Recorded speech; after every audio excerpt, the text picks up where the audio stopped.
प्यारे दोस्तों, चलो तो इस कहानी का आखिरी पार्ट शुरू करते हैं। मैं अब इस जिंदगी से तंग आ चुकी हूँ।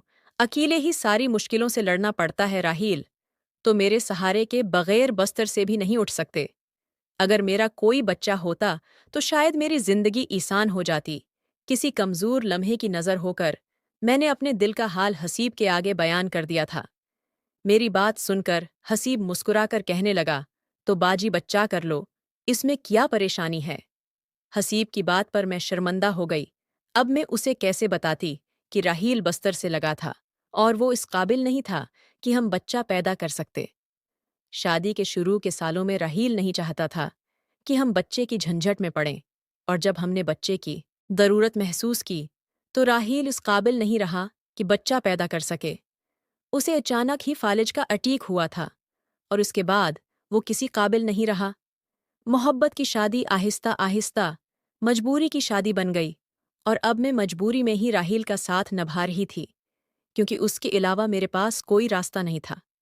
हसीब ने शायद मेरे चेहरे के उतार चढ़ाव पढ़ लिए थे। कहने लगा, बाजी आपको परेशान होने की ज़रूरत नहीं है। मैं आपके साथ हूँ। न जल्दी आपके सारे मसले ख़त्म हो जाएंगे। हसीब की बात पर मैं मुस्कुरा उठी थी। वो अकेले ही इतना हौसला रखता था कि हर मुश्किल से लड़ जाता था, और एक में थी जिसने इतनी उम्र गुजारने के बावजूद भी हिम्मत नहीं पकड़ी थी। हसीब ने अपने माँ बाप को 10 साल की उम्र में खो दिया था, और उसके बावजूद भी वो दुनिया के मुसल्ले में गुम नहीं हुआ था। न सिर्फ उसने अपनी जिंदगी का सफर जारी रखा, बल्कि वो राहील की भी बहुत ज्यादा खिदमत करने लगा था। मैं किसी भी काम से घर से निकलती तो हसीब ही मेरे शुहर की खिदमत करता और उनके पास बैठा रहता। इन दोनों के दरमियान न जाने क्या बातचीत होती थी, लेकिन मुझे देखकर हसीब हमेशा खामोशा हो जाता था।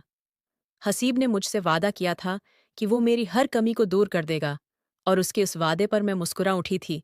मैं बच्चा पैदा करना चाहती थी अपनी। प्यारे दोस्तों, ये कहानी आपको कैसी लग रही है? अगर आप चाहते हैं कि अगला पार्ट आए तो आप कमेंट्स कर दें ताकि आपको अगला पार्ट आसानी से मिल सके।